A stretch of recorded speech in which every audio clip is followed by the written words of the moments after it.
Coucou tout le monde, on est le 26 octobre, il est 21h05. J'ouvre ce vlog, on va dire très tard dans le mois, mais vous l'aurez quand je rentrerai. Donc là, pour vous faire les choses très simples, là je suis à la Défense, je suis sur Paris à nouveau, parce que j'ai 2 semaines de stage à faire. Donc pour vous expliquer très clairement, c'est aussi parce que pourquoi je n'étais pas là également depuis pas mal de temps. C'est parce qu'en fait, j'étais extrêmement occupée à préparer mon stage, à faire mon travail aussi de prof à côté. Donc ce qui fait que j'étais plus vraiment disponible pour faire les vidéos, pour faire du montage, pour faire les podcasts, donc j'étais quasiment plus dispo pour faire ça. Sans compter que pour les conventions de stage, ça a été très compliqué, il y a eu pas mal de cafouillages, donc c'est vrai que j'ai été noyée dans les papiers jusqu'à très récemment, donc là, on sort la tête de l'eau, je commence mardi. Là, je suis rentrée, je suis arrivée à 20h à peu près. On a mis 10 heures, j'ai pris un blablacar, on a mis 10 heures. 10 heures à arriver de Toulouse à Paris, en sachant que le GPS nous a fait passer à Bordeaux, on n'a pas compris, enfin bref. J'aurais dû arriver vers les 16h20, 17h, je suis arrivée à 20h, donc soit. On a pu me déposer carrément, je crèche actuellement, parce que clairement avec les valises, les béquilles, plus tout le reste, ça allait être compliqué. Donc voilà, c'était pour vous tenir au courant. Donc je vous ai pas oublié par rapport au podcast, par rapport aux vidéos, c'est juste qu'en fait j'ai plus trop le temps en ce moment, j'ai plus vraiment, on va dire, de temps aussi pour moi également. Donc je pense qu'à la rentrée, entre guillemets, à la rentrée pour moi en ce qui me concerne, on va reprendre, du moins on va essayer de reprendre un rythme normal. Voilà, donc je vais pas vous faire de room tour de l'endroit parce que je suis chez un ami, donc clairement c'est hors de question que je montre sa vie privée, clairement sans son autorisation d'une part, et d'autre part je sais qu'il a pas très envie, donc on respecte ça par ici. Donc voilà, là je vais essayer de travailler, je vais regarder des vidéos sur YouTube sur mon téléphone, et je vais essayer de m'occuper comme je peux. Je vous fais des bisous et je vous dis à plus tard.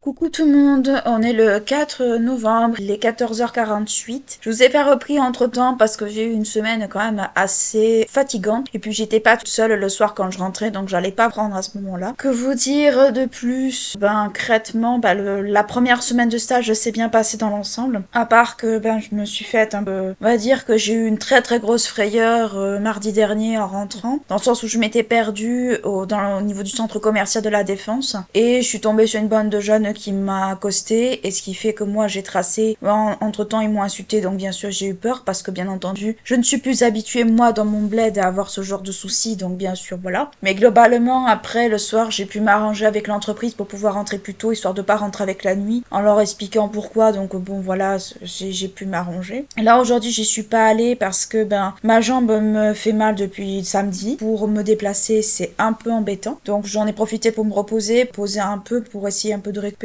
avec le Doliprane bien sûr à côté, sinon c'est pas marrant. Mais que vous raconter de cette première semaine de stage, c'était super intéressant. J'ai pu réapprendre certaines, on va dire, certaines pratiques que j'avais déjà vues par le passé, mais d'un logiciel à l'autre, d'une façon de faire à l'autre, c'est un peu différent. J'ai pu réapprendre un peu comment on fait les prêts, les retours, les réservations, ce genre de choses. Donc déjà ça c'est pas mal, ça a été quand même vachement chouette. Donc déjà ça c'est bien parce que ça a pu me remettre un peu dans le bain. J'étais vraiment avec une super équipe, donc moi j'étais à la bibliothèque Sorbier qui est dans le 20e arrondissement pour ceux qui voudraient savoir. C'est une bibliothèque en fait qui fait jeunesse mais aussi avec un pôle adulte qui est assez petit dans l'ensemble, mais bon, elle fait principalement jeunesse, adolescent et jeunes adultes, donc si vous voulez des romans, des choses comme ça peut être pas mal. Pour les petits c'est pareil. Moi j'avoue que le côté ado avec ma profession de prof à domicile était plus parlante pour moi que pour les tout petits, les comptines, les premiers livres et tout ça. C'est vrai que c'est un petit peu moins ma cam, mais avec bien entendu le métier que j'exerce c'est normal à côté aussi. Mais globalement c'était vraiment chouette, vous avez vu certainement précédemment, d'ailleurs je les aurais mises, du moins de ce que moi je pourrais récupérer en grande partie. Les photos des animations, donc bien sûr vous avez vu que les visages ont été floutés, ou du moins avec un emoji, c'est totalement normal parce que bien entendu je ne tenais pas à ce que mes collègues de travail se finissent sur les réseaux sociaux, ça c'est un choix personnel, vous le savez bien. Donc j'ai mis un peu ça,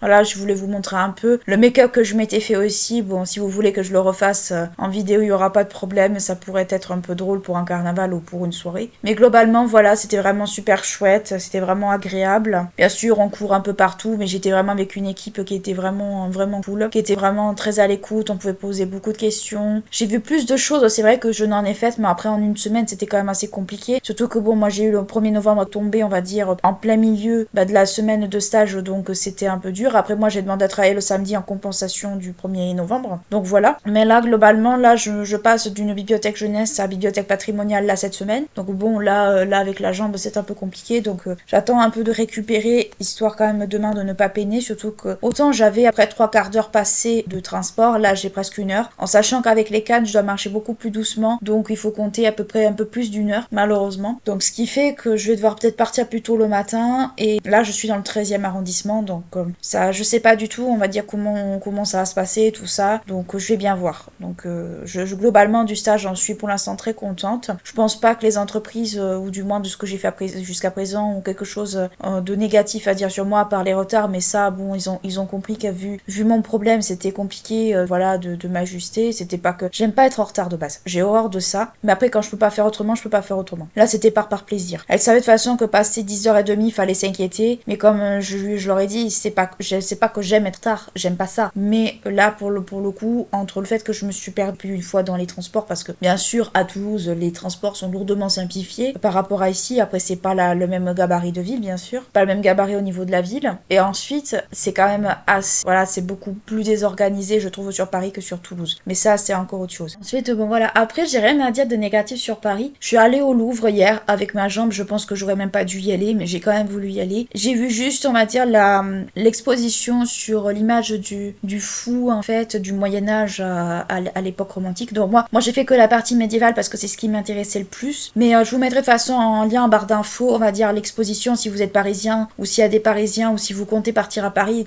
au moins d'y aller, du moins pour les passionnés de médiéval. Je pense que je ferai aussi de la pub pour d'autres, pour l'exposition aussi également dans d'autres groupes sur Facebook. Mais globalement, ouais, c'était une chouette exposition. Il y avait beaucoup d'ouvrages datant de l'époque médiévale. Alors c'était beaucoup de latin. J'ai pas trouvé des ouvrages en ancien français. Voilà, c'était des ouvrages vraiment qui étaient super bien illustrés, des enluminures magnifiques. Enfin, franchement, on voit vraiment le vrai travail. Et sur certains, on pouvait observer même les lignes. Vous savez, les tracés de lignes pour pouvoir copier. Donc on voit que les copistes sont passés par là. Et en fait, ce qui faisait que les copistes pouvaient écrire droit sans dépasser ou autre. Donc bon, sur certains, on les voyait encore. Et j'ai trouvé ça vachement intéressant de voir ça parce que je me disais, ça a dû passer probablement par un atelier de copiste. Alors, j'ai pas forcément regardé toutes les explications, vous savez, les petits encadrés. Je sais que moi, ayant quand même vu quelques ouvrages médiévaux dans ma vie, je me suis un peu douté que ça pouvait peut-être pouvant venir de là. Donc, j'ai trouvé ça vachement intéressant. Alors, c'est vraiment un travail d'orfèvre. On voit les belles lettres, on voit tout ça, bien sûr. J'ai pas mis de photos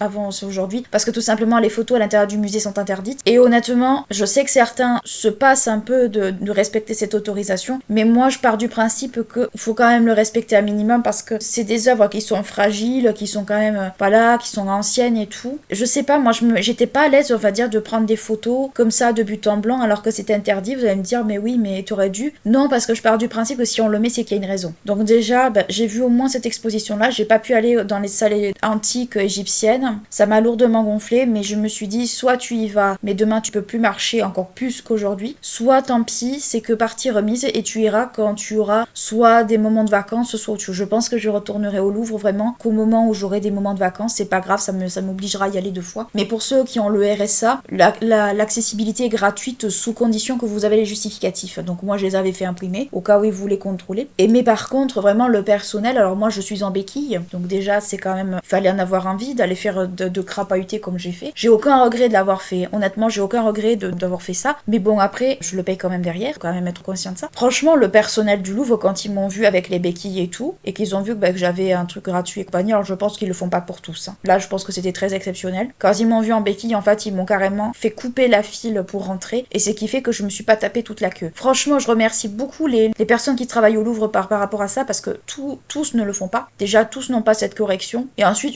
j'ai trouvé ça extrêmement, comment dire, je dirais pas commerçant, mais extrêmement bienveillant de leur part. Donc déjà, ça, moi, j'ai trouvé ça vraiment très très cool de leur part, vraiment très gentil. Franchement, les personnes qui travaillent là-dedans, avec tout le monde qui brasse, ils ont vraiment beaucoup de patience. Parce qu'honnêtement, je sais pas si moi-même je pourrais bosser. Donc moi, je fais grand merci aux personnes personnes qui étaient là dimanche, parce qu'honnêtement, voilà. Mais ensuite, pour ma première fois au Louvre, j'avoue que franchement, j'en avais un peu plein les yeux. Alors on peut trouver qu'il m'en faut pas beaucoup, mais en même temps, nous, on a juste le Capitole, en fait. À Toulouse, on va dire, c'est plus petit. On a le Capitole qui est magnifique, ça c'est un fait. Mais Paris, je trouve que le musée du Louvre, pour quelqu'un qui le fait pour la première fois, alors bien sûr, quand on y va toutes les semaines, ou quand on y va une fois par an, c'est sûr que ça impressionne moins. Mais moi, rien que ce grand château, avec toute l'histoire qu'il y a autour, avec le fait que il y a eu des rois qui ont logé ici, il y a eu des événements et tout dans cet endroit-là, c'est comme à la conciergerie, c'est comme aux Tuileries, c'est pareil. Je trouve quand même que c'est impressionnant. C'est impressionnant parce qu'on se dit qu'en fait, là, on a un monument chargé d'histoire sous nos yeux, et les gens qui me disent, moi, je l'ai jamais fait de ma vie alors qu'ils habitent sur place, je trouve ça très dommage, parce que ça fait partie, justement, de l'histoire, on va dire, parisienne, un peu, parce que Paris, ce qu'on considérait comme l'Île-de-France aujourd'hui, c'était pas très grand, en fait. Quand on regarde ce qui était le royaume de France, surtout à ce moment-là, royaume de France au sens franc du terme, hein, c'est-à-dire tout ce qui était petit, avant que ça devienne la France à l'heure d'aujourd'hui, le royaume de France, c'était l'équivalent de l'Île-de-France là aujourd'hui, c'était pas très grand, en fait. Quand on voit comment c'est, quand on voit ce grand château et tout, moi je me dis, ouais, on voit à quel point c'était un centre politique, on voit que l'histoire quand même elle est présente. Et moi c'est vrai que moi je trouve ça impressionnant. Après, qu'on soit impressionné ou pas, ça c'est une autre paire de manches, mais moi je l'ai été, toujours est-il. Et je trouve qu'en fait les Parisiens ont beaucoup de chance d'avoir une histoire aussi riche. À Toulouse, on a une histoire riche, mais d'une autre manière, mais je trouve que c'est une histoire vraiment qui est intéressante. Là, cette exposition sur les fous du Moyen-Âge à l'époque romantique, donc au 19e siècle, je trouvais ça impressionnant parce qu'on avait des représentations des fous, que ce soit sur, je vais appeler ça des carrés maladroitement parce que j'ai pas le terme là qui me vient, ou sur des statues. On voit très bien en fait, déjà ne serait-ce que de faire une exposition sur un thème comme ça, c'est déjà pas extrêmement courant. Et ensuite, j'ai trouvé ça très intéressant, ça regroupait énormément de choses. Après, honnêtement, les gens quand ils expliquent, il y avait beaucoup d'enfants, quand j'entends des fois les parents expliquer certaines choses à leurs enfants, je me dis heureusement que certains ne sont pas conservateurs. Mais ça, c'est moi qui ai un esprit critique et peut-être que je suis très dure vis-à-vis de ça. Mais déjà, moi, je pars du principe que quand on explique des choses sur l'histoire à des gamins, il vaut mieux être juste et précis que de raconter des conneries. Et ça, c'est moi maintenant avec le temps que je m'en rends compte. Mais bref, ça, c'est un autre débat. Mais honnêtement, j'ai trouvé l'exposition vraiment très intéressante. Elle est assez petite. Alors c'est vrai que c'était un petit peu regroupé. C'était peut-être ce que j'ai trouvé un peu dommage. C'était pas forcément ultra bien aéré. C'était un petit peu pas les uns sur les autres, mais un peu regroupé. Après, je pense que ils ont dû calculer au millimètre près. Mais globalement, je l'ai trouvé vraiment très intéressante. En plus, quand vous sortiez de l'exposition, il y avait, on va dire, la boutique souvenir de l'exposition. Alors moi, je pense clairement, je commanderais sur internet que là, parce que financièrement, c'est pas tenable. Parce que j'ai vu un catalogue, moi, qui m'a intéressé grandement. Donc, je pense que clairement, je le prendrai là. Vous avez une boutique, en fait, alors, il n'y a pas tout, quand même. Il n'y a pas énormément de choses sur la boutique du Louvre, mais vous en avez. Et j'ai retrouvé certains ouvrages qui étaient présents dans la boutique physique, sur la boutique, on va dire, numérique. Donc, je pense que je commanderais plus en numérique qu'autre chose. Après, honnêtement, si vous voulez commander des choses sur cette boutique, moi, je vous déconseille les bijoux. Alors, ils sont très beaux. C'est des copies, entre guillemets, de bijoux trouvés soit sur des tableaux, tout ça. Mais regardez bien la composition des matériaux. Moi, je vous le dis très clairement, je n'investis pas là-dedans. Pour la simple et très bonne raison que si c'est pas de plaqué or, parce que bon, le plaqué or, on n'aime pas, mais c'est déjà un peu plus sûr que les alliages, laiton, cuivre et compagnie, ce qu'il y a beaucoup. Et les imitations, pourquoi? Parce que ça ne vous durera pas dans le temps. Mais vous connaissez mon avis sur ce genre de choses, je vais pas y revenir. Mais il y avait beaucoup de monde dans la boutique. Moi, j'y suis passée tant bien que mal parce que je tenais quand même à y aller, parce que je voulais prendre un souvenir pour ma mère. Et puis surtout, je savais pas trop quoi lui prendre. Il y avait beaucoup de choses qui auraient pu lui plaire, mais au bout d'un moment, faut faire un tri. Moi, honnêtement, je regrette pas du tout d'y être allée, même si c'était que pour un bref instant. Par contre, c'est vrai que pour y aller, c'est beaucoup plus facile de prendre le métro que de prendre autre chose. Honnêtement, j'ai pris le métro ligne 1. Ça m'y a laissé quasiment devant, donc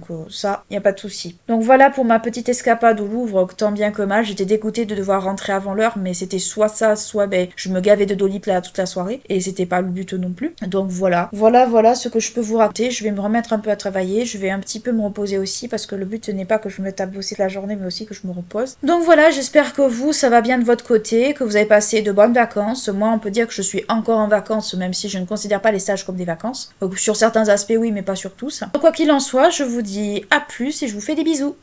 Ciao!